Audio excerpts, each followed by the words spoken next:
Pisces, welcome to my channel. This is going to be a look at the next 72 hours for you. Any information that you may be looking for, I will have listed in the description. Just check there. And make sure you like, comment, subscribe if you want to see future readings. Alrighty. So, getting into the first card, we have the Temperance card representing the general theme. So the general theme is personal patience, integrating different areas in your life. This also talks about pouring into a relationship, pouring into a business, pouring into something, pouring your heart out. There could be certain conversations that happen during this time frame where you get to finally express how you feel, and you get to let your person in on how they've made you feel. For others of you, with a newer connection, you guys could be really pouring into each other, and you could be trying to balance this relationship in your life with also your creative and your business goals. Also, if you have been experiencing a level of impatience when it comes to just wanting certain areas in your life to change, your patience level during this time frame and your willingness to still show up in the midst of waiting for, certain results is going to be definitely rewarded. Now, what to watch out for? Let's kind of go into that. I have the Ten of Swords.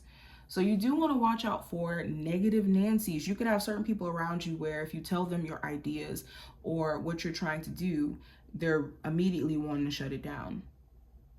You also want to be mindful of assuming the worst case scenario.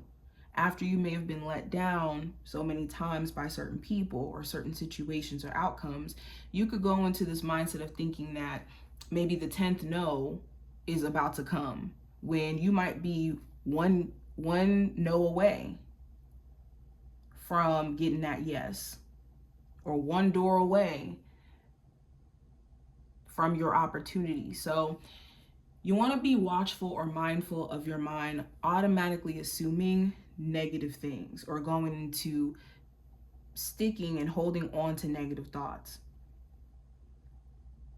Also, with the Ten of Swords, you do want to be mindful of letting certain people who have betrayed you or who have, hurt you in the process of doing what they think is best for them back into your life, and giving them basically the opportunity to basically repeat the same thing over and over and over again.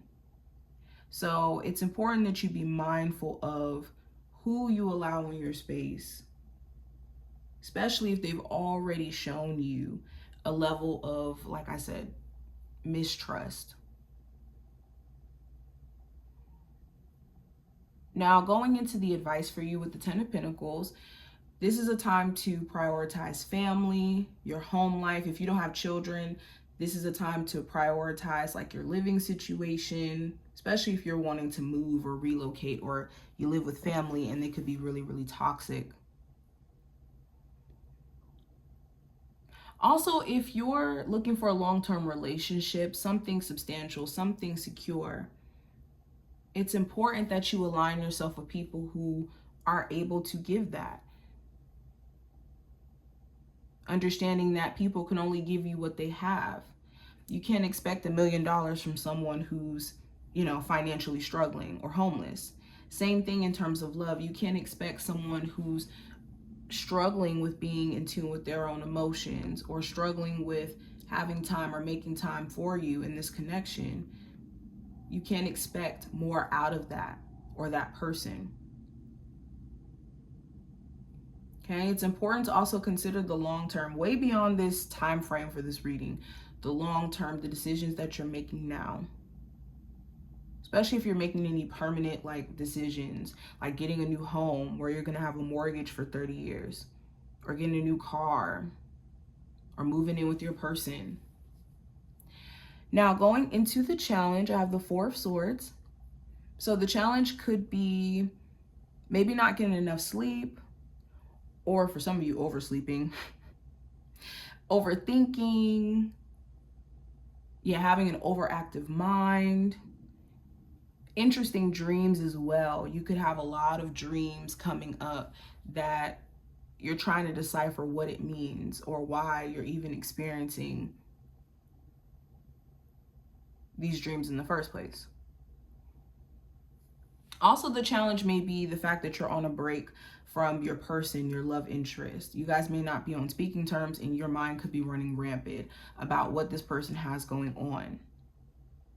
And if you keep thinking about someone, they could be thinking about you too, and you just don't know it. Now, going into what you need to be aware of, or what you're not aware of coming into this time frame. With the King of Wands, there could be an Aries, Sagittarius, or Leo individual who could be extremely interested in you, but they could be really stubborn right now and not wanting to take action on expressing how they feel or take action, period. For others of you, it may not even be a fire sign, but there could be someone who's really, really attracted to you or really drawn to you, and for some of you, also very angry at you.